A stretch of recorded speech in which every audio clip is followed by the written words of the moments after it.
Hello and welcome to another episode of Double J's List. Do me a favor, please like and subscribe. I'd really like it if you'd help me out and get me up to 1,000 subscribers or more. Really keep things moving here. Thank you so much for subscribing and watching. Big news in the automotive world. Chevrolet released two new Chevy Bolt models. A replacement for the current Bolt EV, which is really more of a refresh than a complete replacement. They basically took the current Bolt EV and listened to their customers, and the primary complaints of their customers were that the seats were uncomfortable and the interiors felt inexpensive, and they claim they have addressed that. And if you look at the photos, it looks like they did indeed address the issue, because I've sat in the previous Bolt and it was a pretty inexpensive and cheap feeling place to be. A very, very economy car. However, they also updated the exterior styling a little bit, as a refresh tends to go. But the big news is that they released a new model of Bolt. The current one is the Bolt EV. Now they've added the Bolt EUV, the U for utility. This is a huge move, because the Bolt EV is a small hatchback, and Americans as a whole don't like small hatchbacks. In Europe and other parts of the world, they're very popular. But here we have a little more space in America, and apparently a little more money, I guess. And we like these new crossover and sport utility vehicles. I shouldn't even say new, they've been around for a long time now.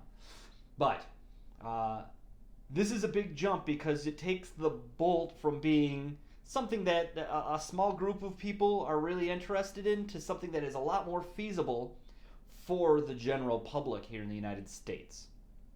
The Bolt already had a great range. It's using the same powertrain. They didn't make really any powertrain changes, at least that they've noted on their website. Maybe there's some software changes, I don't know. But they didn't really need to change anything about the powertrain for the most part. It's got a great range, over 250 miles. So and it's powerful. You know, they do 0 to 60 in under 7 seconds. It's not Tesla fast, but it's quicker than the average car out there. And it's not the first time General Motors has made a vehicle with a great powertrain and terrible interior. So they've decided to address that, and now they've made this EUV version. It apparently has a longer overall length and a longer wheelbase, so it has more rear seat room and a little bit more trunk space or cargo space. It also gives off a higher off the ground appearance. I don't think it actually is any higher off the ground. I think it's more styling to make it look more like a crossover or SUV. And well, let's take a look. I'm going to compare some of the photos here. I put them side by side because one of the big problems, I know that they're trying to brand the Bolt as its own thing within Chevrolet, and they've made two vehicles that look really, really similar. So I've decided to do some side-by-sides, talk about what the differences are, so at least you'll be able to spot them when they come out. First, on the left, you'll see the Bolt EV. You'll notice one of the biggest ways to pick one of these out on the side profile is to, you'll notice the little, what I guess you could call a vent window, even though I don't think it opens or vents, right in front of the front door. And if you look to the right, the EUV doesn't have that little window. So that to me is one of the biggest indicators from the side profile of which car is which. If you look, the wheels are a little bit different between the two. And the EUV appears to have just a little bit higher off the ground appearance, but again, I don't think it actually is. You can see a little bit of differentiation in the taillight area and the angle of the hatch. But the side profile, that's all I've been able to really find that makes it look different. Maybe the fender flares are just a tiny bit bigger too on the EUV. Moving on to the front, there is a little bit of a difference that I was able to pick out here. On the left, the EV has a smaller black part of the grill, I guess you would call it, because these cars don't require a huge grill because there's no engine to cool. There's some battery cooling, and I think the electric motor needs a little bit of cooling, but nothing like a gasoline engine. So if you look, the EUV has a bigger black portion of the grill section. That's one way that sets it apart. And in the area where the Chevy badge is, it looks like it has a little bit more indentation.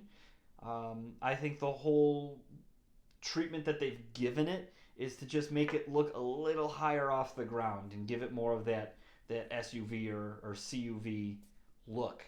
And it's reasonably successful. Another thing that you can notice in both profiles is they're showing a roof rack, or at least roof rails, on the EUV. That might be an option. I'm not sure. These appear to be the high trim level Premier. We'll see how that options out. Moving on to the rear view, I think that this is the biggest difference between the two.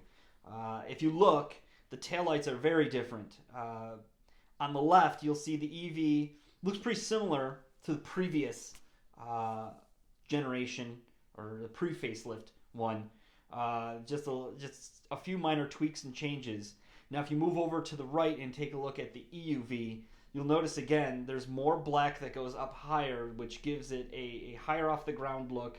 Plus, you'll see a little bit of silver, kind of a diffuser look, or I guess it's trying to emulate some sort of like off-road rock guard or something like that.